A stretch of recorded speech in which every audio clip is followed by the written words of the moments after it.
Hey, Jeff, are you planning on watching the Summer Olympics this year? I mean, kind of. So the caveat here is that I think it's always NBC who has Mm-hmm. the rights in the United States to broadcast the It has Olympics. been for a while, I yeah. don't.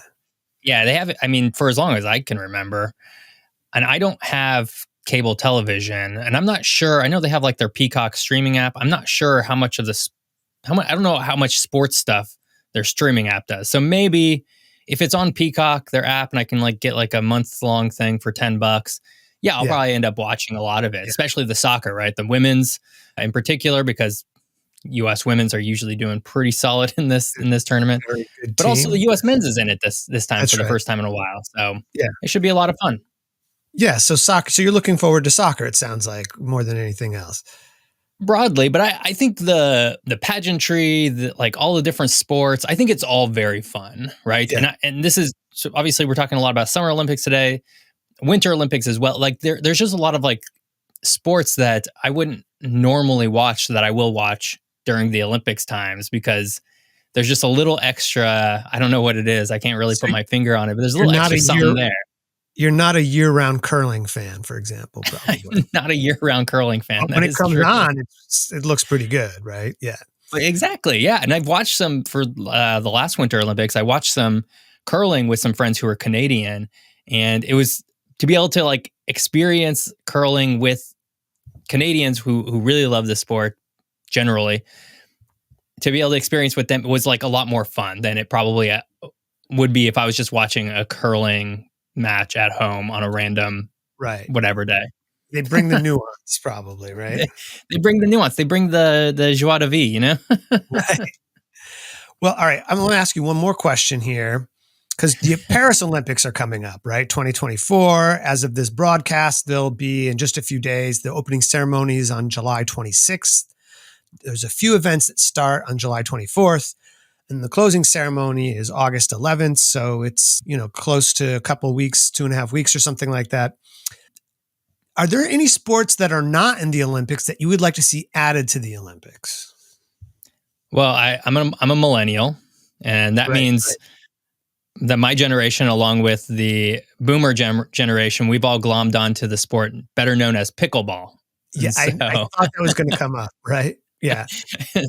And so I don't know. I feel like pickleball is probably a good option. That said, I will say I was looking at before we started this episode. I didn't know you were asked this question, but I was like, okay, I know we're doing Summer Olympics. I should go see what sports are involved. That'll probably be part of the conversation. Right. And they have a big list of sports that are currently, and then sports that used to be involved but are no longer currently. And one that I think should make a roaring comeback is tug of war, which lasted from 1900 to 1920. And I think I like the idea of just a bunch of people just pulling inside to see who falls into some sort of, I don't know, pit or something. I just like the idea. I feel like that could be popular, I mean, that's right. Yeah. Right. And then you could even have it with, different numbers of people and, all kinds of different variations of that. The sport that I desperately want to see in the Olympics is roller derby. Oh, of course. I think roller derby is one of the most exciting sports out there. And the athletes who participate in it are amazing. Some people, I think, maybe don't look at them as athletes, but they 100% are. And I think that the Olympics might be an interesting way to showcase that. There are, as you mentioned, sports that come and go from the Olympics, right? And so the main reason that sports are added these days is to attract more young people to the viewership and for sponsorship purposes as well. So, getting young people. So that's why, maybe the pickleball thing, that's a extremely popular sport. Maybe that comes up. There is a new sport making its debut in Paris, and that is breaking or breakdancing. Which interesting. It's the first time it will be in the Olympics. It's something that originated in New York City, more specifically the Bronx in the 1970s, late 70s, I think. And the Olympic breakdancing competitors will not know the music ahead of time. So, that's like if you're in figure skating or gymnastics, they know it. They have to improvise because that's part of the skill. and it's not coming back in LA 2028 for some reason. So, the Oh, different, interesting. Huh. I think, hosting committees get to sort of have some leeway in what sports they get to try to have, and then they have to vet that with the International Olympic Committee, the IOC. Another new sport in Paris is kayak cross, in which 4 competitors simultaneously compete on whitewater course. So instead of just recording the times, I guess it's meant to be a little bit more dynamic, like a foot race or something like that. In Tokyo 2020, by which I mean 2021, because that's when it actually happened, Right. karate was introduced, and that's from Okinawa, which is part of Japan. Sport climbing, so indoor rock climbing kind of thing. That's in the modern recreational climbing that developed in England, Germany, and Italy, but I'm pretty sure people have done that all over the world for a long time. Surfing was in Tokyo 2020. That was practiced at least 800 years ago in Polynesia, but modern surfing dates back more explicitly to Hawaii. Skateboarding was entered in Tokyo 2020. It's from California in the United States, Southern California. And baseball and softball, which originated in the United States, and I think were on some Olympics, and they sort of came back. Of the sports that I just mentioned, only climbing, surfing, and skateboarding will return to the Paris Games. However, baseball and softball will be back for the 2028 Games. And then the surfing competition continues, but as you know, this is happening in Paris, where the surf's not up, on the Seine or Yeah. anything. They're still holding it. In a sense, they're still holding it. France, they're holding it in French Polynesia, more specifically Tahiti. So that's like almost 10,000 miles away from Paris.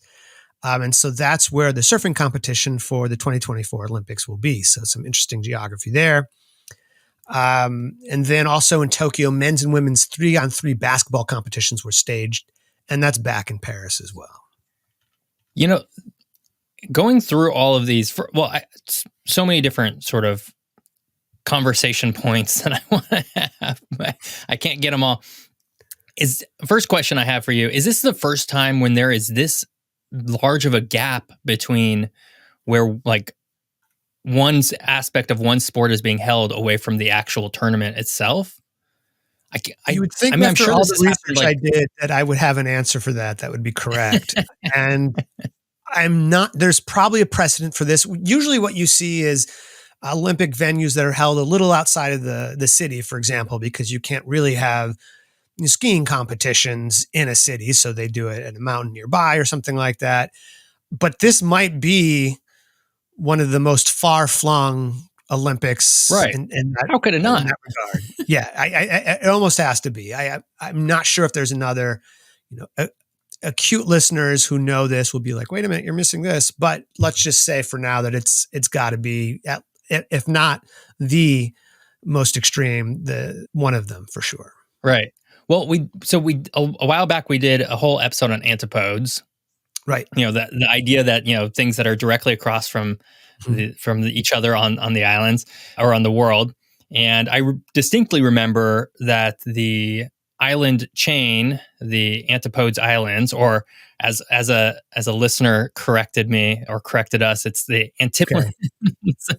I distinctly remember them being sort of in that Polynesian area, and directly across from them was sort of like they were in Spain or something like that. Right. And so just knowing my geography, the French Polynesian Islands it's probably pretty dang close to being directly across from. It's near antipodal. It's close to being antipodal. It's close to being on the other side of the world. That's right. So, we're talking about the Olympics on the episode today, and there's a lot of different dimensions we can talk about. We sort of riffed on a couple interesting things already, but what I really want to focus on is the Olympics as an international sport mega event. Another example would be the World Cup. And, the International Olympic Committee from the very beginning has insisted that politics don't belong in the Olympics, politics don't belong in sport, and that's something that you still hear a lot. But today we're going to focus largely on just how political the Olympics really are. And the idea that politics can be extracted from sport or the Olympics, I think, doesn't really hold up under any kind of scrutiny. So that's something that you hear a little bit about once in a while, but that's something that we'll focus on today. And I wanted to call out a few key sources I use in preparing for the episode today, because there's a bunch of researchers out there who are looking at just this. They're looking at sports and the Olympic or the World Cup or different things. And so for anybody who wants to go deeper than we're going to be able to go into the political dimensions of the Olympics, I highly recommend a book by Jules Boycott called Power Games, A Political History of the Olympics. Boycott is a professor and chair in the Politics and Government Department at Pacific University in Forest Grove, Oregon, so not too far from us. Very close. And this book was published, I think, circa 2000. So from an Olympic standpoint, it's still pretty recent. And it goes into incredible detail and is very well researched, very well written. And so anybody who wants to get deeper into it, I would check out Power Games by Jules Boycott. Another helpful source I found was Dave Goldblatt's The Games, A Global History of the Olympics. This is by David Goldblatt. He is a sociologist and journalist from Bristol, England. And he also wrote a very excellent book in 2001 about the history of soccer called The Ball is Round. And then one more shout out to my colleague, Chris Gaffney of New York University, who's written extensively about the history of both the Olympics and the World Cup and mega events, and particularly focused on the Olympics when they were in Rio and the World Cup when it was in Brazil back in 2014, I want to say it was. So there's a rich literature about that and others. So I just want to make sure that everybody knows that we're standing on the shoulders of impressive scholars who've done a lot of this work and have drawn a lot from their work. Absolutely. So the Summer and the Winter Olympics, let's just broach that right away as well, because there's both now. And the modern Olympics started in Athens in 1896, but it started as a summer event. And I don't think that the ancients had Winter Olympics because that was in the Mediterranean. It's possible to have some events, but that wasn't really a thing. In fact, the first Winter Olympics were held in Chamonix, France in 1924. So for the first couple decades, there was just Summer Olympics. And the Summer Olympics and the Winter Olympics were held in the same year up until 1992. So that year, the Winter Olympics were in Albertville, France, and the Summer Olympics were in Barcelona in Catalonia, in Spain, if you like. They decided to stagger it because I think for a number of reasons. One, they wanted to perhaps bring a little bit more attention to the Winter Olympics, but also they wanted to be able to have an Olympics every 2 years and able to take advantage of monetizing an Olympics every couple of years instead of every 4 years. So, I mean, I'm sure there's other things that went into it, but that's a big part of it. We'll be largely focusing on the Olympics, of the Summer Olympics for this, but we can talk a little bit about the Winter Olympics if it comes up. We don't have to. You don't have to restrict ourselves that much. This feels like the same sort of marketing ploy as, so you look at like the back of like a shampoo bottle and it says rinse, lather, repeat. And I'm vaguely familiar with shampoo. I don't, I like a bottle lasts me like 12 years kind of thing. So yeah. Well, so for a long time they said rinse, lather, repeat. It's like the directions, right? Right. Yeah. No, and I've for heard a long time it said rinse and lather, and then some marketing person was like, "Well, what if we add and repeat to get people to use more shampoo?" Use twice as much that way. Use twice as much, start making a lot more profit. This rings of the same sort of marketing sort of bell. It's like, well, why don't we just separate them by 2 years, and instead of just getting money once every 4 years, we can get basically the same amount of money every 2 years instead. Well, you're hitting on a really important point here, and something that we'll talk a bit about, which is that the Olympics is big money. Big money. There is a lot of politics around the hosting of the Olympics, around the corporate sponsorship of the Olympics, and we'll touch on a few of those things. You've got your eye in the right place, I think. And yeah, let's, there's the international spirit of competition and collaboration and everything, but there's a lot of money involved as well. Absolutely. I wanted to highlight a few other Olympic type that happened. The Paralympics, which features athletes with disabilities, which officially began in Rome in 1960. The earliest precursor started in London in 1948, and I think it mostly featured soldiers who were wounded in World War I and that were mostly local to the UK. since 1988, when the Olympics were in Seoul, the Paralympics have been held in the same city that hosts the Olympic Games, the Summer Games. So this year, the Paralympics will be in Paris, for example. The Special Olympics features athletes with intellectual disabilities.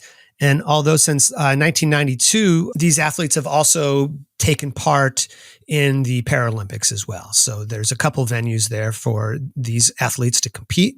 The first Special Olympics was held in Chicago in 1968. And the first 10 Special Olympics were all held in the United States. And 6 of those only involved athletes from the United States. But now it's become more of a global competition. And then in 2027, the Special Olympics will be held in Santiago, Chile, which will be the first time that the Special Olympics have been held in the Summer Hemisphere before. Interesting. Cool. There's also, I want to call out the Deaf Olympics, which began in Paris in 1924. In 2025, they'll be held in Tokyo. And this is an opportunity for athletes who don't hear to be able to compete with one another in various ways. So these are important events, and we won't spend a whole lot of time talking about them, but I wanted to make sure that we gave them their due in some way. And maybe it might be really interesting to focus on a few of those for a future episode as well. Absolutely. Yeah. So we're going to go to the Wayback Machine just for a little bit because I like to do that. History is geography. Geography is history. It's all looped together. And to understand what's happening with the modern Olympic Games, I think we need to know a little bit something about the ancient Olympics. So the ancient Olympics were held in the sanctuary of Zeus in Olympia, Greece from the 8th century BCE, probably 76 BCE to the 4th century Common Era. So for a while, I mean, that covers a lot of time. The last of the games was apparently held in 261. So we're talking about on the order of 1,000 years. And the Olympic Games were designed to coincide. Originally, they were built around the Greek religion, right? Which is a polytheistic religion. It's steeped in mythology, which holds that Zeus and his son first established the games and that it was the gods that were participating. The games were originally held every 4 years, with the midpoint of the games occurring during the second full moon after the summer solstice. So we've got some astronomy, we've got some religion already mixed in here. And then the games stopped being held in 261 around the time that Christianity was on the rise, and there was a desire to eliminate pagan traditions. And so because the Olympics was seen as a pagan tradition, that's one of the reasons that they stopped doing the Olympics when they did.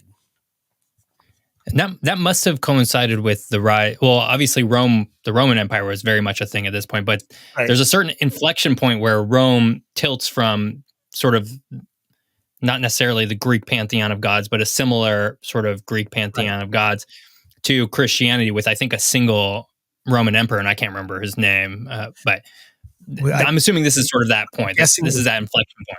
Constantine, probably. There you go, yeah. I believe it was. And so, yeah, this is a moment in history where the Roman Empire all of a sudden adopts Christianity. This happens around that time, 3rd, 4th century Common Era. And then Christianity gets diffused forcibly throughout many parts of Europe and subsequently proselytized throughout the world. At first, at the Olympics, at the ancient Olympics, the first participants, there were a couple of requirements. One, you had to be men. Only men were allowed to compete. In fact, it was so restricted that women who were married weren't even allowed to view the Olympics upon the penalty of death, apparently.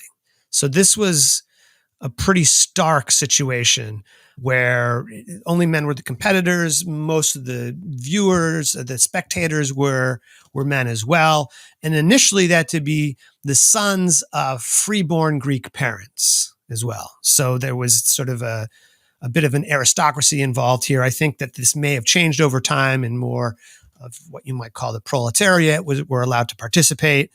After Macedonia and then Rome conquered Greece, the criteria for participating were only to be able to speak Greek, not be Greek, but still be a man. There appears to be a change with the Spartan influence in the Olympics because the Spartan society, civilization encouraged athletics for both men and women. And so the loophole into women participating in the Olympics initially apparently was that owners of horses that competed in the chariot races. So if you owned a horse that won the chariot race, that the owners of the horses would be the Olympic champions. It was largely enslaved people that were doing the chariot racing, and they weren't celebrated as the victors. It was the owners. And so we see a situation where women who bred horses indirectly participated in these chariot races. In this way, the Spartan princess Kiniska of Sparta is thought to have been the first woman who participated in the ancient Olympics. And then at some point, women were allowed to directly participate, apparently against men, in chariot and foot racing events as well. So this is a little bit of foreshadowing because women have had to struggle and to fight for every opportunity at the Olympics. And that's something that continues with the modern Olympics, which we're going to talk about when we get back from a short break. Oh, great. Yes. So let's hit our first ad break and we will be right back.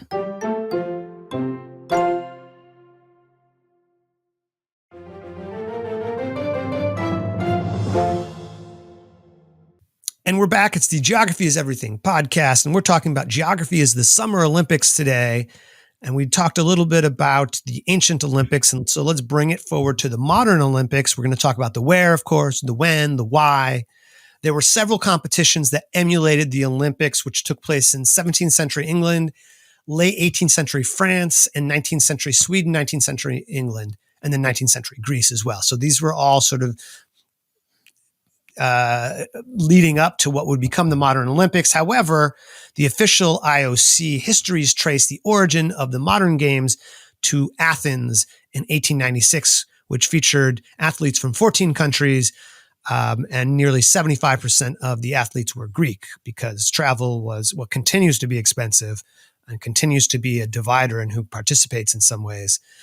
The central figure in establishing the modern Olympic Games was Baron Pierre de Coubertin, a French aristocrat, educator, and historian. De Coubertin founded an International Olympic Committee, which still rules the games today, still governs the games today, and he was its second president. He envisioned the games as a way to sharpen the physical, mental, and moral acumen of young Frenchmen. And this approach was based on the British schooling system. And de Coubertin wanted to revive the French nation after its defeat in the Franco-Prussian War of 1870-71.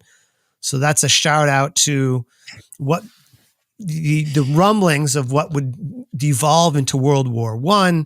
So check out the World War I episode if you want to hear a little bit more about the Franco-Prussian War. And indeed, the modern Olympics was founded in the context of rising nationalism across Europe, was absolutely entwined with politics. Yet Coubertin insisted that the games were to operate outside of politics. So he was giving some mixed messages, you might say.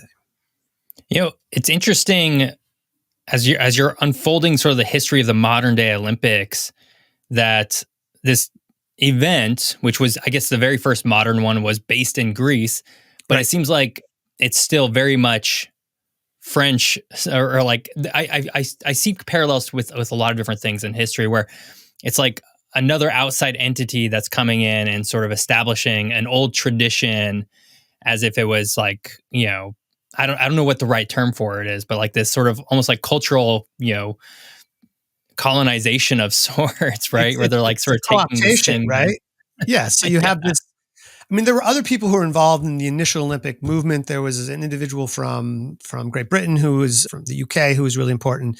But de Coubertin like made this his life goal.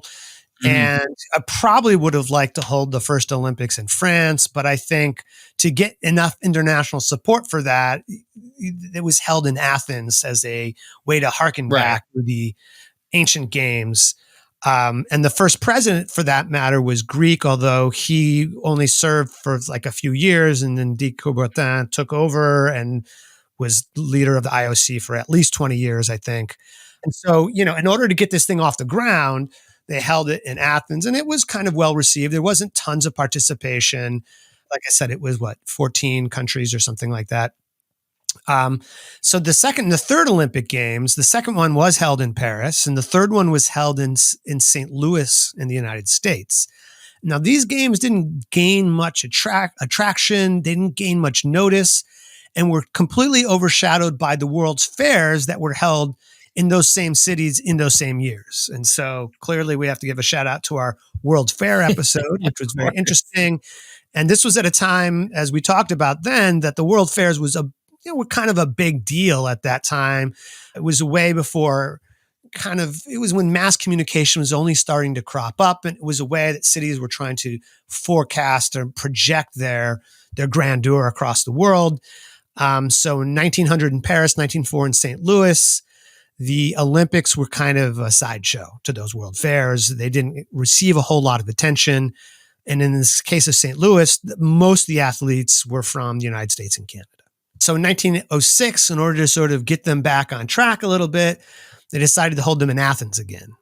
And this is the Olympics that started picking up a little bit of steam for something that's called the Olympic movement, with a capital O and a capital M.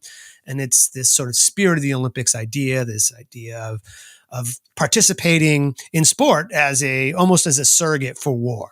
That this would be a competition, but a healthy way to exercise this competition. In 1908, the Olympics were supposed to be held in Rome, but the eruption of Mount Vesuvius got in the way and forced the games to be relocated to London. So Mother Nature has a way of reminding people that they're not in charge completely.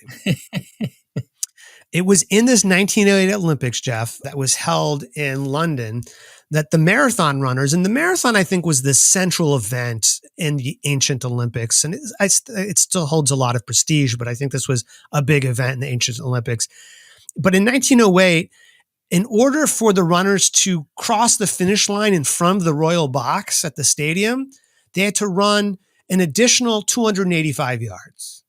So it was 26 miles plus that 285 yards. And since then, that standard has remained the same. So it's 26.2 miles, and it's the 0.2 miles so that the runners would be able to run in front of the royal box. And so that's a interesting piece of royalty politics that worked its way into the structure of the marathon. And now probably not going to change it, because then you can't really compare across years, right? It's having the set distance is important for being able to have records and chronicle those records. So that's probably here to stay.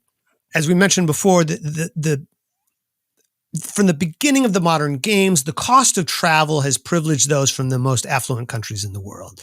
And that's a situation that continues today. To be able to finance Olympics, to be able to have a delegation to put together to travel to different places in the world, it truly favors the most affluent places. And if you look at the places that have hosted them and that have participated, that's largely borne out. The Olympic Games, just to bring politics, we'll be doing this throughout the episode, have been canceled 3 times. Can you have any idea why that might have happened?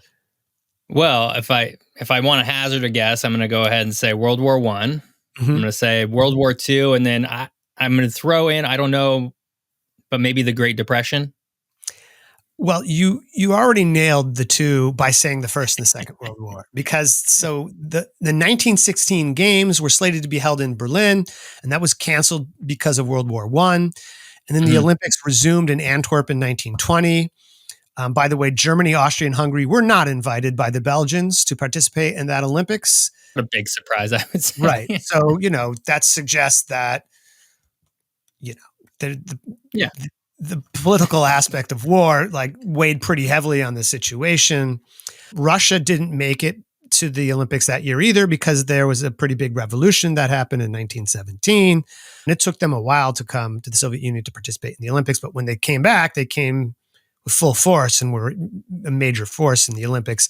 The 1940 and the 1944 Olympics, which were to be held in Helsinki and London, were both canceled because of World War II. So World War II was responsible for the cancellation of 2 games. And then as a side note here, there are only, I think, 5 countries that have participated in every Olympic Games. You want to throw out a couple ideas on that one? I mean, I'll go ahead and throw out France, the United Kingdom, the United States. Correct. Incorrect. Canada. Incorrect. Okay. You nailed the first two. France, UK have participated. The other Yeah. ones are not the ones you mentioned. I'll tell you what they are. Yeah. Just go ahead and tell me. So Greece That is one makes of sense. I those. should have guessed that. Yeah. Australia, interestingly enough, because that's Oh, a haul. interesting. Yeah. Yeah, Yeah. and Switzerland. And Okay. I think the headquarters for the Olympics is in Lausanne, Switzerland, but it used to be in France, and I think it was moved after World War One or during World War One because Switzerland was supposedly neutral during the conflict. Right.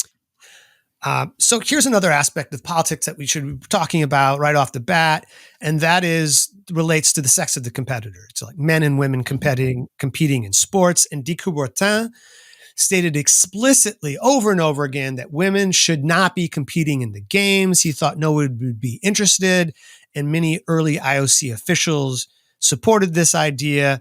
And it was also based on this idea that somehow women didn't belong in sports and that this didn't suit this particular group of people. And of course, women have been fighting from that point on to not only become part of the Olympics, but become of sports more broadly. This has reached a very high profile recently in terms of equity of pay and this kind of thing. But in 1896, the first modern Olympics, the only competitors were men. Now, women did compete in Paris in the games of 1900, which is to say that of the 997 athletes, 22 were women. So not a whole lot, right? Not a lot of participation. 4 years later, only 8 women participated in the games. And the participation of women in the Olympics only really increased significantly after de Coubertin stepped down as IOC president in 1924. So, he was this massive influence. He started it. And I think after he left, a lot of other people had warmed up to the idea that, we shouldn't restrict this in this way. But to protest the exclusion of women in the Olympic sports, another organization was established, and it was the Women's Olympics, which was later renamed the Women's World Games, probably for copyright reasons. And 4 competitions were held: Paris in 1922, Gothenburg in 1926, Prague in 1930, and London in 1934. So all in European places. And things, of course, have changed regarding the participation of women in the Olympics. And having said that, there's still great inequities and inequalities that exist. Jeff, I'm going to ask you a trivia question here that I think is interesting. Do you have any guesses to the first time that every country who participated in the Olympics sent both men and women in their delegation? What was the first year that happened? I'm going to guess it was, I wouldn't be surprised if it was like 2016 or something like that. If it was like very recent, like just thinking about some of the countries, there's still a lot of countries that still, most countries still have a lot of inequalities between men and women. There's some countries that are definitely still very much patriarchal, right? And I can only imagine that some of those countries are still very resistant to the idea of women going and playing in sport. Even the more progressive countries are a bit patriarchal. It's a scale, it's a continuum. But you're right. You didn't have quite nailed the year, but you were really close. The first year that every country participating in the Olympics sent men and women to compete was 2012. Oh, wow. I did get close. You were very savvy there. And the 3 countries who had previously only sent male delegation to the Olympics, but finally sent female athletes that year, were Brunei, Qatar, and Saudi Arabia. So these are the countries that jumped into the modern world in terms of women participating pretty recently. And as you said, all 3 of those countries, like that, none of them were surprising. I'm actually kind of surprised that those were the only 3, because there's a lot of other countries that I can think of that would also be very resistant to the idea. So anyways, all that's to say is I'm not surprised by those 3. Keep in mind that the number of women participating for those countries was much lower than men. There were just a few. Some of these countries only sent a few competitors to begin with, but again, there was some presence there that changed. Another sort of political aspect of participation in the Olympics relates to something we've talked about a number of times before, this tension between professionalism and amateurism in athletics. And so the idea of de Coubertin was that the games should be a competition for amateurs only. He felt strongly about this, that was the Mhm. true spirit of competition. However, his definition of amateurism wasn't like amateur athletes and versus professional athletes. It's that if you were a profession, if you had a profession of any kind, you were a professional. Oh. So what that meant is that if you were working class, because that's what you had to do to support yourself, you weren't considered to be legitimate participant, and that it was only the independently wealthy or those who could find wealthy sponsors to pay them to support them to train full time. That was the idea. That was de Coubertin's idea. Like Pierre was like, this is the way it should work. And so that's a pretty narrow view and was pretty restricting in terms of the working class participating in the Olympics initially. You know, just knowing his back or a little bit of his background. You started off by introducing him as Baron, whatever his Right. first So name was. that's And it's like, telling. that Yeah. that's a very telling hint at sort of the background that he has, which is that he is probably of nobility, which is not typically a class that is works, you Right. know. Yeah. And once he So, got the Baron title, like he rocked that for his entire life. Like he oh, was totally. Baron de Coubertin. Um, and so this version of amateurism starts to loosen over time, over the first couple decades.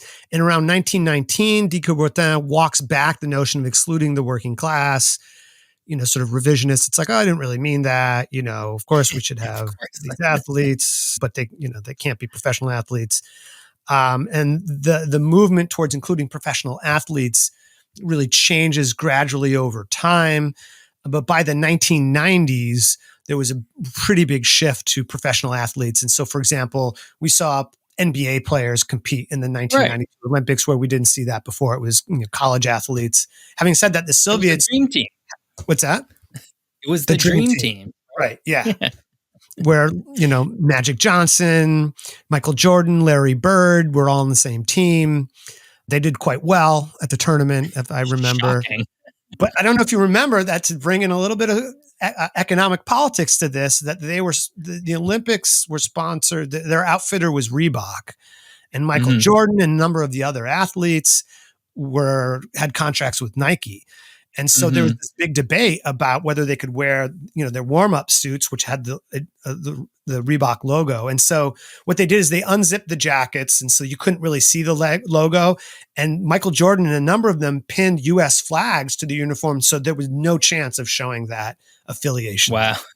there. So that's a pretty amazing metaphorical sort of moment there, that the flag is covering the sponsorship, and what's it really covering up, right?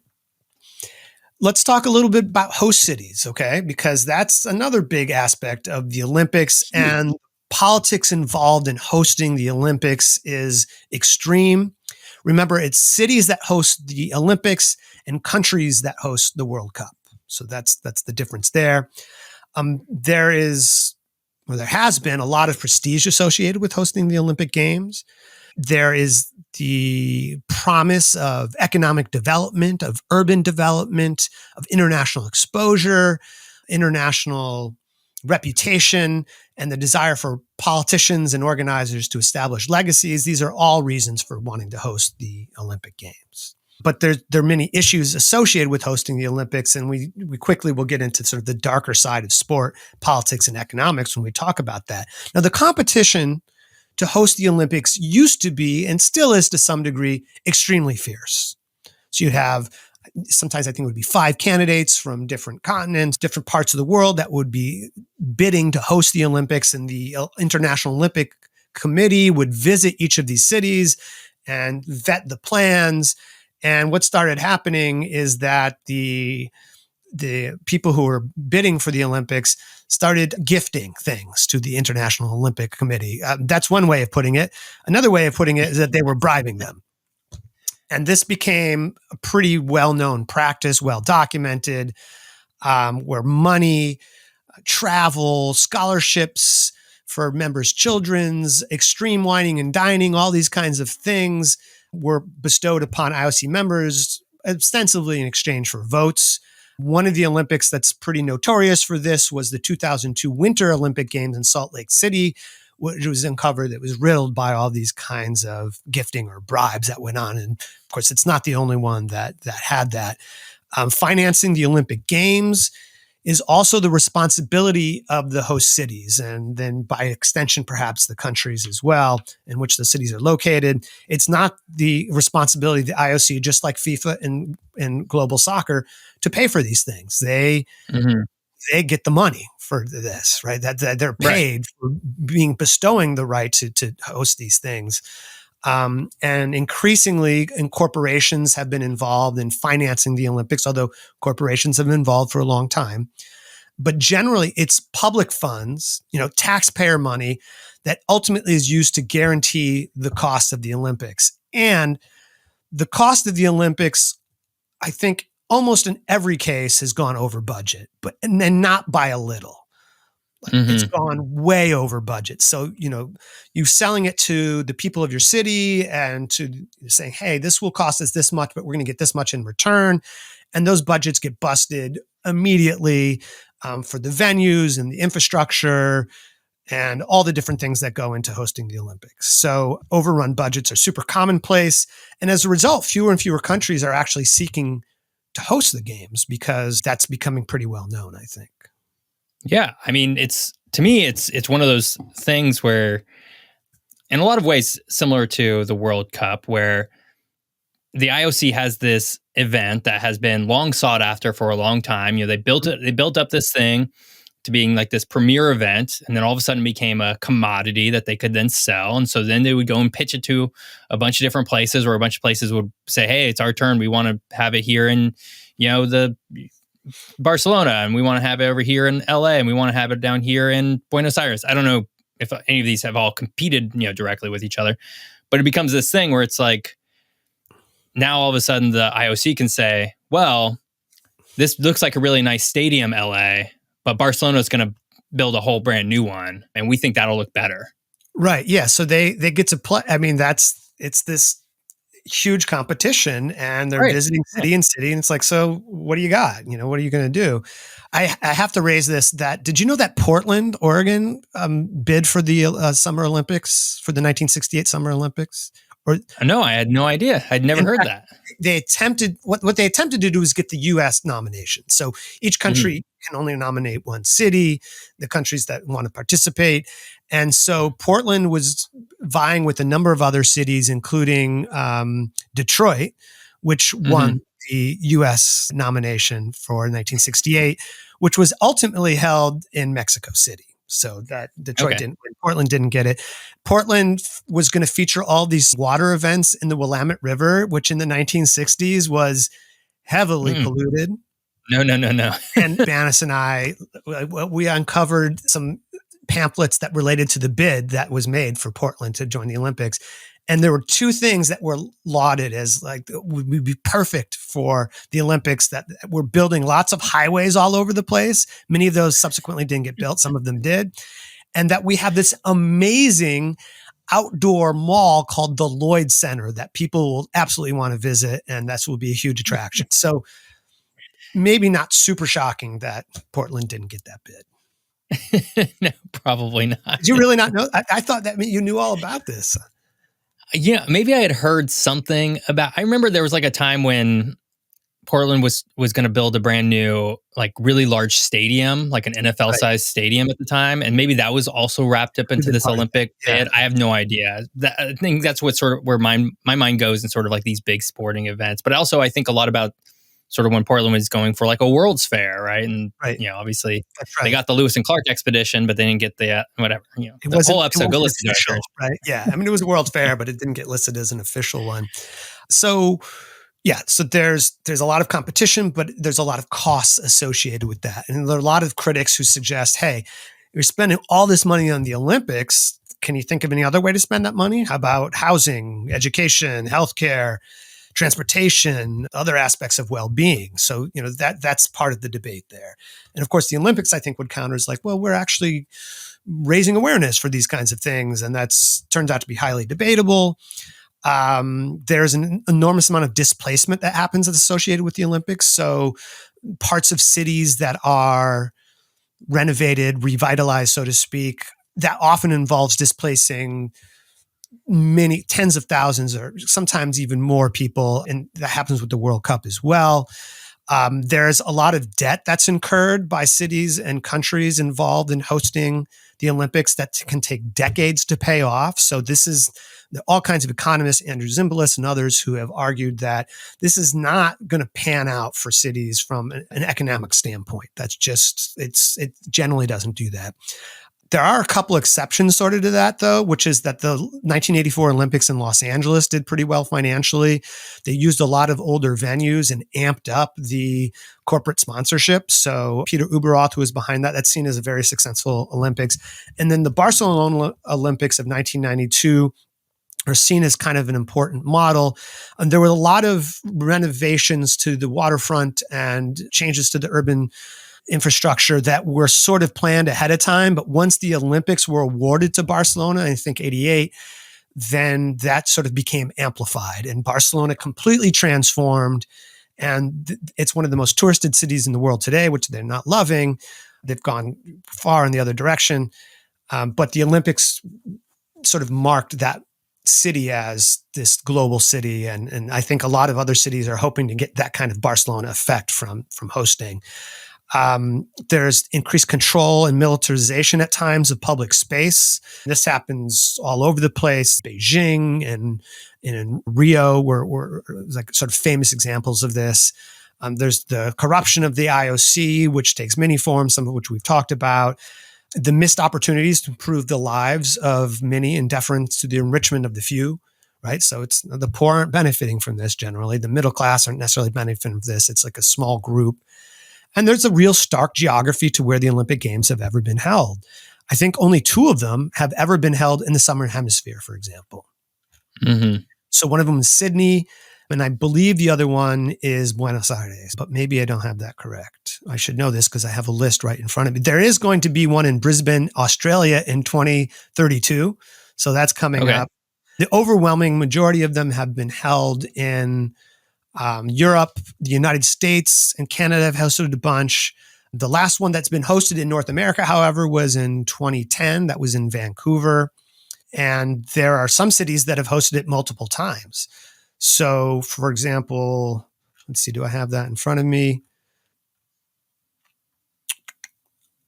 Sorry, I'm not seeing that right now. There's one city that's hosted both, only one city that's hosted both the Winter and the Summer Olympics. Can you think of what city that is, Jeff? I mean, I have no idea because they required very different types of geography, right? You'd need something that's sort of located near mountains. Actually, you know what? I'm gonna guess potentially Munich because it's sort of near the Alps. You could probably do some winter stuff there, but you can also do summer stuff. Where am I at right now? Am I close? The answer, it turns out to be Beijing, China. Oh, interesting. Beijing, China. Not close at all. Yeah, Munich has hosted 1 Olympics, I think it was. So London has hosted 3. Paris has hosted 3. Los Angeles has hosted 3. Athens has hosted 2. Tokyo has, although actually they've hosted 3, but De Coubertin didn't count the one that happened in 2006 because he didn't really want it there in the first place. So the IOC doesn't officially recognize that Olympics, which is amazing. Tokyo's hosted it twice. And then on the side of the Winter Olympics, St. Moritz, Switzerland, Innsbruck, Austria, Lake Placid, New York, which is a city of like 2,000 people, and Cortina, Italy have hosted it twice. Actually, Cortina's coming up in 2026. In terms of world regions, 32 of the Olympics have been held in Europe, 14 have been held in the Americas, 8 in Asia, 3 in Oceania, and none in Africa. So no African country has yet to host an Olympics. And in terms of the World Cup, South Africa once in 2010.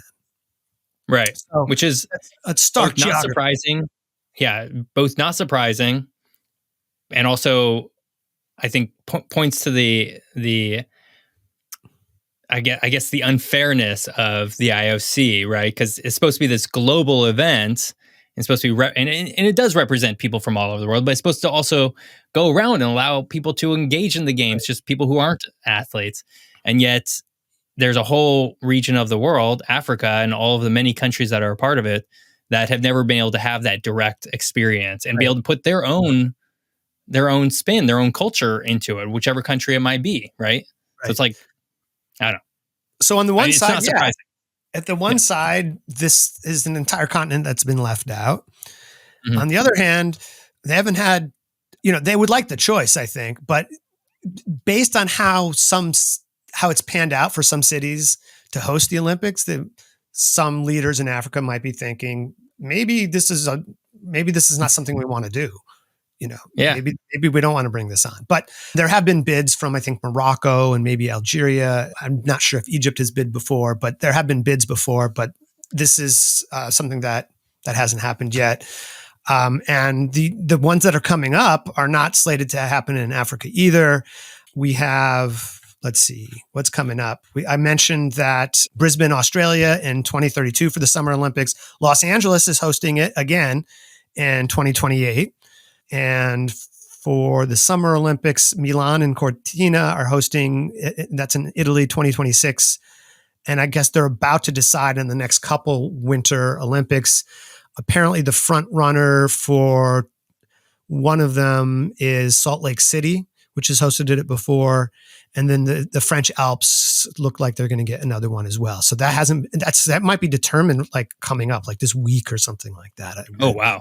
So timely, right? But they've fast tracked a couple of these places for that. Well, let's do this. I want to talk a bit more about the Olympics and some really famous political moments, or maybe some people haven't heard of, but we're going to have to take a short break first. Okay. Well, let's do our final ad break, and then we're going to come back. We're going to talk a lot more about some of these highly charged political events, I'm going to guess, because the Olympics. All right. Well, we will be right back.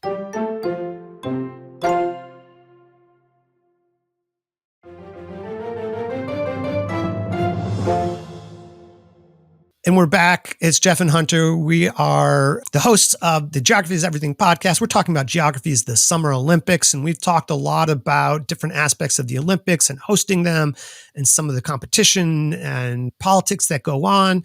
But what I want to hone in on this last portion of our episode is some very famous and perhaps some less known moments that happened, and they relate to protest mostly, right? So the Olympics is a way for countries and cities to promote themselves in the global stage, and it's very state-centric from that standpoint. But there have been lots of moments that have sort of where the Olympics has been a vehicle for promoting different ideas and for protesting certain things. So I want to look at some of those moments. So 1906 Olympics in Rome, which I already mentioned was not considered to be like a true host because Right.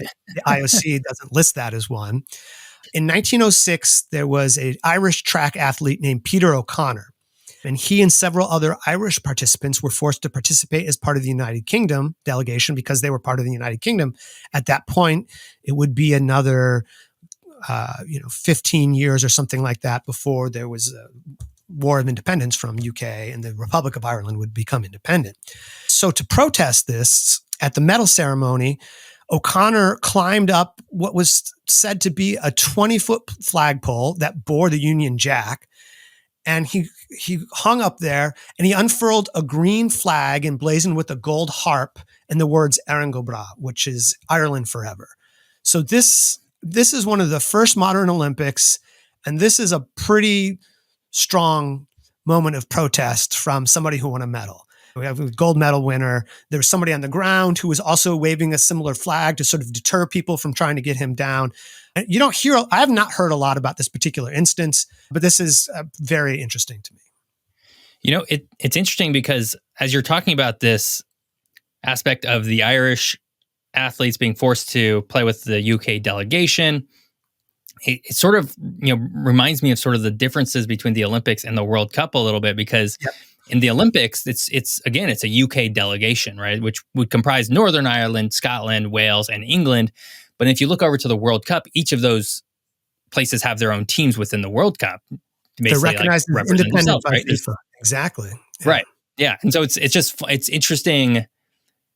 And we talk about this a lot, but like how, countries are getting recognized by different global entities changes and matters so much to different people at different points of time. And it's certainly for the 1906, the Peter O'Connor and his Irish compatriots, that was a venue for them to say, no, we're not part of the United Kingdom, Right. at So least as far as they were concerned.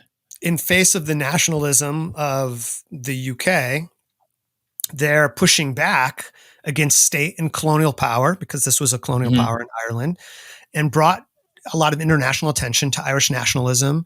And, this is further evidence from way back that sport and politics are extremely closely intertwined.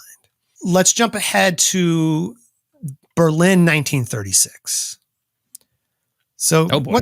yeah, I mean, what's happening in Germany in 1936 is the rise to power of the Nationalist Socialist Party, which many of us commonly refer to as the Nazi Party. So that's what's happening. Right. The Olympics were awarded to Berlin in 1931 during a time when there was a centrist democratic government that ruled Germany.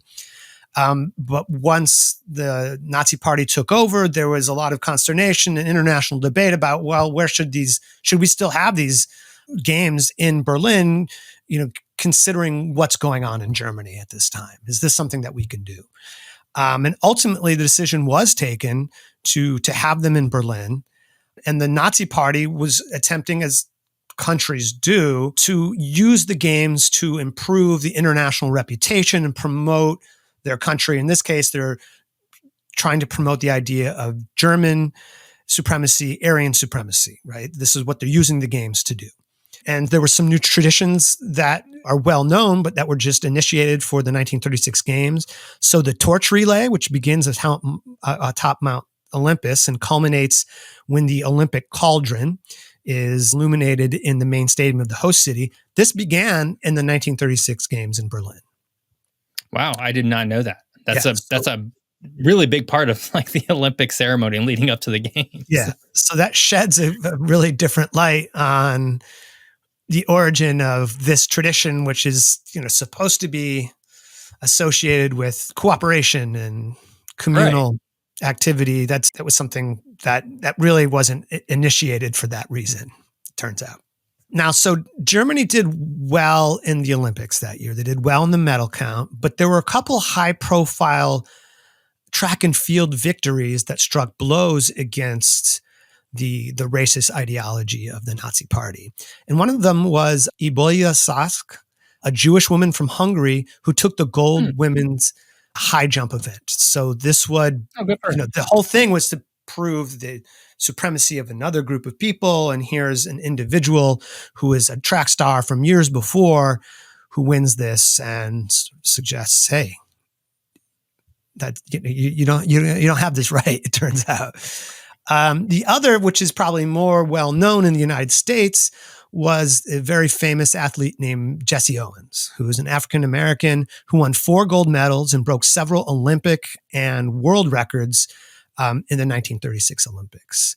And so, in winning these, this brought a lot of attention to the idea that people of color are fantastic athletes, it turns out, and just like other people. But because that was not the conventional wisdom among many of the organizers at the time.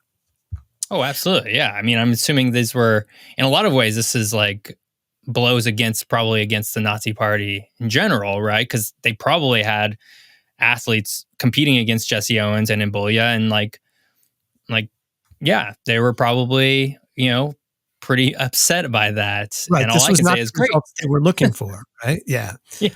And a little sideline here, which I think is really important to note, and something I'd never heard before, was that Jesse Owens was part of the 400-meter relay, okay? But he wasn't initially slated to be a competitor in that race. But at the last minute, the U.S. coaches replaced 2 athletes, Marty Glickman and Sam Stoller, with Jesse Owens and Ralph Metcalf, who were 2 African-American athletes. And they replaced Glickman and Stoller, who were Jewish American athletes. So these runners who were trained explicitly for this event and heavily favored to win gold, as that team did, were held back from participating in the Olympics. So that's a little known dark note to that Olympics. Among those who were criticized for this decision was a person named Avery Brundage, who was president of the U.S. Olympic Association, as it was called then, and would go on to become the IOC president from 1952 into 1972. And he was well known for his anti-Semitic views. So this is the person from the United States, has a lot of influence, running the IOC for 20 years. And to this day, he's the only non-European to ever hold the position of IOC president. So that gives you a little geographic bias going on there as well. And there have only been 9 presidents of the IOC since 1896. That seems problematic. That's that, right? I mean, that's the entrenched power is what that's called, I think. And Brundage, like Coubertin, publicly claimed that the politics had no place in the Olympics, but that turned out to be kind of a ruse. And actually, Jesse Owens later interviews held a lot of contempt for President Franklin Delano Roosevelt, who never publicly acknowledged or personally acknowledges Owens' achievements. And so that was seen as a slight. Jesse Owens had this potential to come back and be sponsored and to cash in like many athletes do on the Olympics. He was largely unable to do that because of the racist atmosphere of the time, which I'm not suggesting has disappeared, but was at a different degree at that point. But as a side note, to just rope in Portland one more time, Jesse Owens owned the Portland Rosebuds, who was a baseball team in the Negro League in the 1940s. But fascinating. That league didn't run for very long, but little shout out to the Portland Rosebuds. When I was growing up, like the big conflict that the Olympics became wrapped up in sort of a proxy war almost for was the Cold War. So this was the battle between the United States and the Soviet Union and their associated allies for supreme superpower status. And after World War II, the Olympics became a very heated venue for playing out different aspects of the Cold War. Now, having not participated in the Olympics since before the Bolshevik Revolution in 1917, the Soviet Union rejoined the Games in 1952 at the Summer Olympics in Helsinki. And from that point on, the Olympics became this battleground for the ideologies of the Soviets and the United States, surrogate for communism versus capitalism. And the media of the Soviet Union and the media of the United States used the Olympics to stir up lots of negative press and feelings for the rival country as well. The Soviet Union was paying its athletes to train full time, which was seen as some by using professional athletes, which were not being used by many other countries. So this became a point of contention. But also during the Helsinki Games, as we get this sort of heating up of the Cold War within the context of the sport, 18 companies become what we would call official Olympic sponsors today. And this included Coca-Cola, included Nestle. And from that point on, corporate involvement really started to snowball in the Olympics and become stronger and stronger. And incidentally, Helsinki Games were the first ones that Avery Brundage of the United States presided over. So that's some of what went on during the Cold War. That's not even mention, which I guess I will now, the 1980 Winter Olympics in Lake Placid that pitted the Soviets against the United States in the semifinal match. Spoiler alert, the United States won that match and went on to win the gold medal. But that's perhaps one of the most famous Cold War moments in the history of sports, I think. That's the Miracle on Ice, right? The ice hockey game. Miracle on Ice. Yeah. I mean, that was what as you were talking about this, I was like, that's the pivotal moment between Soviet US sort of Olympic competitions. It's like the Miracle on Ice. And if I remember correctly, I think the US team was not expected to do that well. I mean, correct. They weren't like, it wasn't, again, this was, I think this predated like when NHL, professional hockey players were playing in the Olympics, right? So these were largely probably college students. I don't know. They were, but more amateur, exactly right? Certainly. Yeah. And then the Soviets not only had Russian athletes, but athletes from all the other parts of the Soviet Union. So the Czechs, for example, and a number of other countries that excel at hockey. And so, in fact, they played a a game before the Olympics as a warm up for the Olympics, the Soviets and the United States. And the Soviets won like 10-3 or something like outrageous like that. So this is not what was anticipated. And although we're talking about the Summer Olympics, have to mention the Miracle on Ice. I want to highlight one other thing here. And this is really, there are a lot of dark moments. The Olympics bring a lot of joy and a lot of good things. There have been a lot of dark moments, but the darkest probably occurred in Munich in 1972. Oh yeah.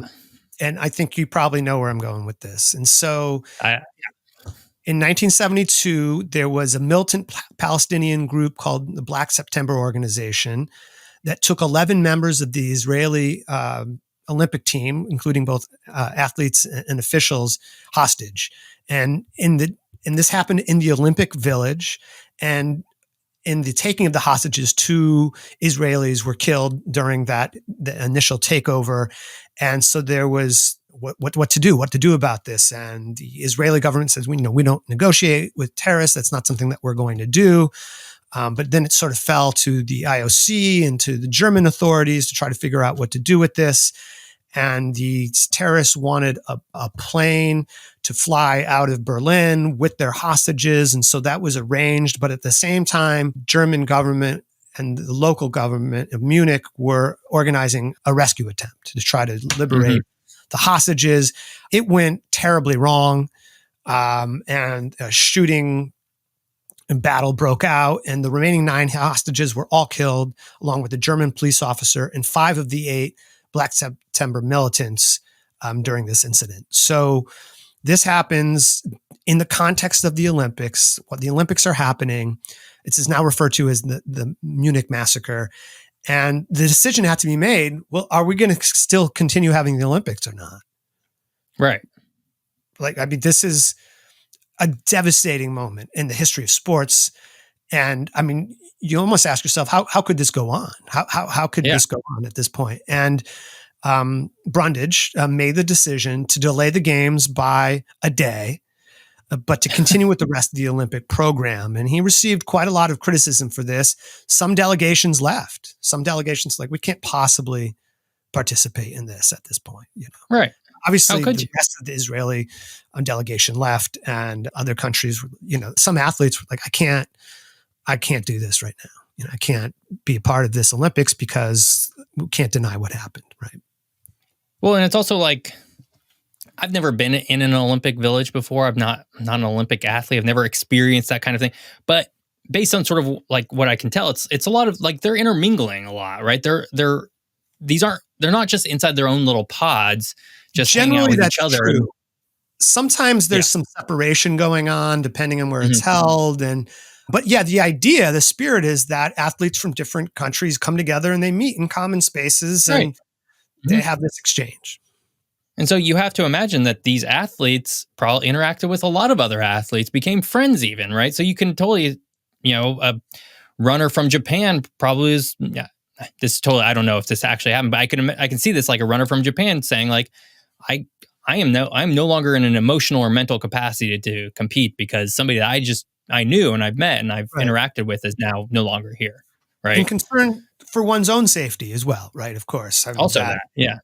I mean, if you read about this, and Jules Boykoff breaks this down, I mean, it was kind of, the security was hopelessly understaffed, and they just truly weren't prepared for these kinds of things. This scenario had been raised as a possible scenario, wasn't properly prepared for.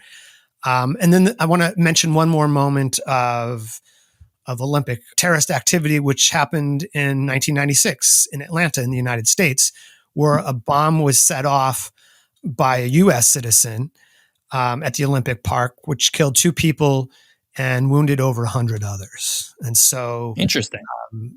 Some people may have forgotten about that because we don't like to emphasize that happened very much, but that did happen at the Olympics in 96, which is, to me, not that long ago. Let's try to wrap things up. I know we've gone a little bit over here, but this is a topic I just couldn't spend less time on, I guess. I just had to talk about all this stuff because I really want people to appreciate like that this is a complicated situation. Like that the idea that you can separate sports and politics, to me, doesn't really hold up very well. And so I just, Doesn't mean you can't appreciate the Olympics, but it's important to recognize that this is indeed a deeply political endeavor. So let's talk a little bit about boycotts. In 1936, Ireland boycotted the 1936 Berlin Games, largely because the IOC wouldn't let it represent the entire island of Ireland. They could represent the Republic of Ireland, but not the provinces of Ulster that were part of the UK. And so that was the reason that Ireland boycotted that. In 1956, the Melbourne Olympics had three separate boycotts going against it. So the Netherlands, Spain, and Switzerland boycotted due to the Soviet Union repression of the Hungarian uprising. So, they said, we can't be participating in this while this sort of conflict is happening on our continent, while this conflict is happening nearby. Now, during the Suez Crisis, by which I mean the British and the French imposing themselves on the Suez Canal zone, Cambodia, Egypt, Iraq, and Lebanon boycotted the Melbourne Games for that reason. So it's not the hosting country that was the issue. It was to bring attention to something that other Olympic countries were involved in. And then the People's Republic of China boycotted because Taiwan was permitted to participate under their own name. And so they didn't go because they couldn't have that. It's really interesting. This is all in the 1956. That's right. This is a big boycott from a lot of different angles here. Yeah. But it's interesting, when you brought up Spain not being able to, not boycotting this particular game because of the Soviet Union's, brutal, handling of the Hungarian uprising. Like, this was during a time when Spain was under a dictatorship, Franco, right. Who was very well known for also, squashing any sort of uprising or rebellion or thoughts against sort of his state, right? So it's just interesting. It's like there's a cognitive dissonance here. I think I'm like, what's going on here? Because you do this too. Catalonia, the Basque Country, Galicia, were any movement towards any kind of independence or autonomy was brutally repressed. But some of the other political subtexts for this is that you have the Soviet Union with the communist government and Spain with the fascist government. So although they're both authoritarian regimes, they don't see eye to eye on how to rule with an iron fist. So that was the pretext there, I think. So another set of protests or threatened protests happened in association with the apartheid government of South Africa and South Africa's involvement in the Olympics. The IOC withdrew the invitation to South Africa to compete in both the 64 and 68 Olympics, and South Africa did not rejoin the Olympics until 1992, until after the fall of apartheid. And there were many countries who were going to boycott in 64 if the South African delegation was allowed to participate. And the IOC initially didn't want to do it, but realized that they would be making, I guess, a bigger scene if they didn't do that. And so that's what happened there. In Montreal in 1976, a large group threatened to boycott if South Africa and Rhodesia, which has subsequently been renamed Zimbabwe in 1980, if these two countries with policies of segregation were allowed to participate. The IOC agreed that they wouldn't invite these countries ultimately. However, 20 African nations, along with Guyana and Iraq, withdrew because New Zealand was allowed to participate. And New Zealand, their national rugby team, had just toured South Africa, a country ruled by apartheid. So by association, they're like, we're not going to compete against people from a country that think it's okay to go and compete in South Africa. However, the IOC ended up not banning New Zealand. And so a number of these countries, a bunch of countries did boycott the Olympics that time. The Republic of China, which is another way of saying Taiwan, refused to compete under a different name and therefore was not allowed to participate due to the Prime Minister of Canada succumbing to the PRC demands that they can't use China anywhere in their name. They can't use their symbols. And so athletes from Taiwan did not compete again in the games until the 1984 LA Games, where they were officially referred to as Chinese Taipei. So that's how they get through that. In the 1980, and from the 1980 Olympics, the United States and 65 other countries boycotted the Summer Olympics in Moscow. And this was in the context of the Cold War, particularly the Soviet invasion of Afghanistan. President Carter told the Soviets to withdraw from the US or boycott the Summer Olympics in Moscow, and they didn't. And so these countries decided not to go. Subsequently, the Soviet Union, 15 other countries boycotted the 1984 Summer Olympic Games in Los Angeles as retribution for the earlier boycotting in 1980. And then the United States and several other countries participated in what was called a diplomatic boycott for the 2022 Winter Olympic Games in Beijing due to human rights violations and concerns. So this meant that athletes from these countries were allowed to compete, but the diplomats didn't go. So that's a pretty soft boycott, but I guess it's a boycott of some kinds as well. It's like, well, we just won't send the president or vice president or anybody like that there, but the athletes can participate. So, the other thing I'd raise here, and we touch on a little bit, is the idea of what to do with all these venues after they're done, right? Mm-hmm. Like these Olympic villages, a lot of them are pretty empty. Like the Bird's Nest in Beijing, apparently, is rarely used for anything. This phenomenal structure designed in part by Ai Weiwei. These are sometimes called white elephants. And Chris Gaffney talks a lot about this. And it's like, what happens to these venues when they're done? There was this promise of development for urban infrastructure, and that these are laying vacant oftentimes. So Jeff, there's a lot of people who are talking about maybe the Olympics should have a permanent home so that this sort of funding debacle doesn't continue. Although there's obviously some controversies associated with just choosing one or a few places. And then there's some people who are voicing this opinion. Hey, should we even have the Olympics at all? I mean, what do you think? Well, I mean, with respects to having it in a single place, I see the logic. I would also be supportive of, a single place in, different regions, and it just sort of moves. And it's a very sort of, there's a normal cadence, right? It's like this year it's going to be in North America, and it's always going to be, in, Chicago. And this year it's going to be in Europe, and it's always going to be in Paris, and this year it's going to be in Asia, and it's always going to be in wherever. And of course, there's going to be issues around that, right? Because, especially when you get into Europe, where people will probably be like, well, why does France always get it? Right.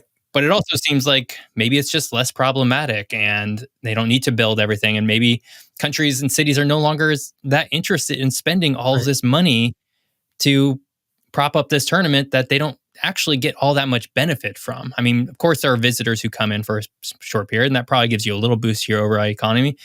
But is that offsetting its cost? I think that's been shown to be not the case, basically, aside from a very few handful of tournaments. There's some research that suggests that overall tourism to a city goes down in the year of an Olympics. So there are people coming for the Olympics, but a lot of people are just straight up avoiding it because of the Olympics as well. So there's a little bit of a push there. I've talked to some friends. If you were to offer me a trip fully paid to or at least my flight to go to Paris this summer, I would be like, no, I don't want to deal with the madness of the tournament. Like it's fine. I'll go to Paris some other time. Like it'll still be there. Paris ain't going anywhere. But I'm not going to do that. I'm not going to subject myself to that unless I wanted to go see the Olympics, right? I had that exact conversation with a couple of friends of mine who have visited Paris in the last few months. And even in the months leading up until the Olympics, it was just hectic and crowded and sort of chaotic. And so they were speculating, wow, what's it going to be like when the Olympics are actually happening here? So yeah, there's a lot of evidence for that. And, and should the Olympics happen at all? I think that a lot of people would be disappointed to not have this opportunity. A lot of athletes, this is a big moment, even though there are world national championships that are held in other years. The Olympics has got this sort of special role. But when you consider the displacement of people and the disparity of equity that is exacerbated oftentimes by the Olympics, it's a question that at least gets to be asked, I think. Absolutely. Yeah, I would be disappointed if they went away entirely, but I also recognize how problematic they are for a lot of multifaceted different reasons. Right. And of course, it's not either or. It's like, we either have to have the Olympics in the way we've been having them or have no Olympics at all. So what are models for having things differently? Some scholars have called for a sort of a third party review board kind of thing that's not attached to the Olympics or to the host country that would vet these things and sort of have a little bit of a detached view on all right, is this Is this reasonable or not? But that remains to be seen. So, of course, like every topic, there's a lot more we could talk about here, a lot of other facets of the Summer Olympics. For today's episode, that's more than the time we have for sure. Yeah, yeah. It's been a long one, but it's also a really big event that only comes once every 4 years, and so I think we gave it a little bit of extra time, which I think is more than appropriate. And it's been really fun learning all about sort of the history of the Olympics and sort of the political aspects of it, especially because we're right on the precipice. I think, listener, as you listen to this, when does the Olympics officially kicks off? The 26th. Right. When you're listening to this, it'll be the 23rd. Right. So you'll have a few days sort of to get immersed in sort of what this event is. Right. So, been very, very fun. Yeah. And so also have an eye towards looking towards what political moments might arise, or, some of them are very subtle. Some of them are pretty blatant, but I feel like it's time for me to say, I'm Hunter Shobi. I'm a professor of geography at Portland State University, co-author with David Banas of Portland as a Cultural Atlas and Upper Left Cities, a Cultural Atlas of San Francisco, Portland, and Seattle, and co-host with you, Jeff, of Geography is Everything podcast. Yeah, thanks, Hunter. This was a really fun episode. I'm Jeff. I'm the co-host of this podcast.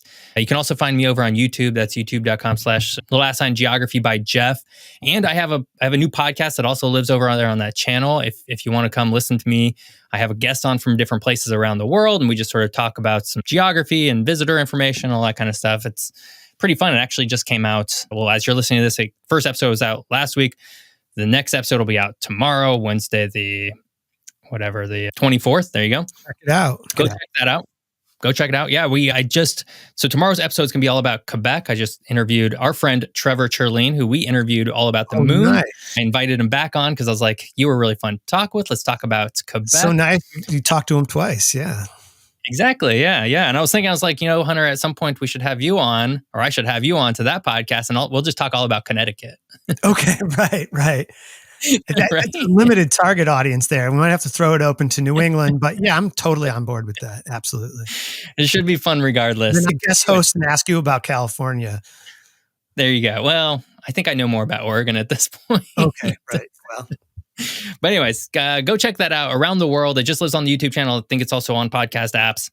I think if you really enjoyed listening to today's episode, please rate and review the episode on Apple Podcasts, Spotify, whatever app you use, or like and subscribe if you're watching this on YouTube.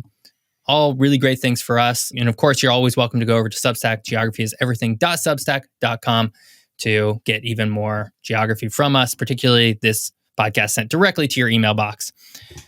Next week, we are returning to something a little more, highly geographic, but a little more natural, I would say, and that is tornadoes, because it is tornado season, if you didn't know. And as we're recording this on the 19th, it is the day that the new movie Twisters comes out. So we didn't plan that, but here it is. That's our tie-in for why we're doing it. That's a fantastic tie-in. This is the sequel to a movie that's like 20 or 30 years old, I think, right? Yep. Yeah, we're going to talk a little bit about it. So come back next week. We will talk all about Twisters. We'll talk about Twisters, the phenomenon. We'll talk a little bit about the movie, but whatever. Tornadoes, right. Come back. Nice. Be a lot of fun. I guess until then, we'll see you next time. Thanks for listening.